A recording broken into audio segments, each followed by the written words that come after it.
शरद सहकारी बँकेने आता नोटावर नाही तर बोटावर पेमेंट हे जे स्लोगन केलं आहे ते लवकरच घराघरात पोहोचेल असा मला विश्वास आहे. शरद बँकेने अनेक अडचणीवर मात करून केलेल्या प्रगतीचा मी साक्षीदार आहे. मला आठवतं 1972ला मी 12 वर्षाचा होतो. त्यावेळेस माझ्याच निरगुडसर या गावी सहकार मंत्री दत्तात्रय वळसे पाटील यांनी सभासद नोंदणी केली. माझ्या वडिलांचा 5व्या क्रमांकाचा सभासद आहे या बँकेचा.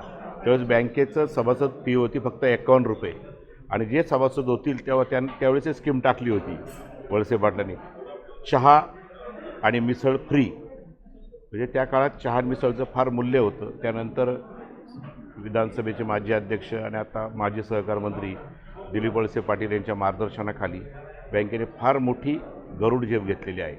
बँकेचे अध्यक्ष देवेंद्रभाई शहा, उपाध्यक्ष विवेक वळसे पाटील व सर्व संचालक मंडळाने बदलत्या काळानुसार बदलत्या तंत्रज्ञानानुसार याचा वापर केला आणि त्यामुळं ही बँक, मला विश्वास आहे आजचं जे पाहिलं त्यांचा उत्साह वगैरे, तर येत्या 5 वर्षात 5,000 कोटीच्या पुढं ठेवीवर जाईल असा मला विश्वास आहे.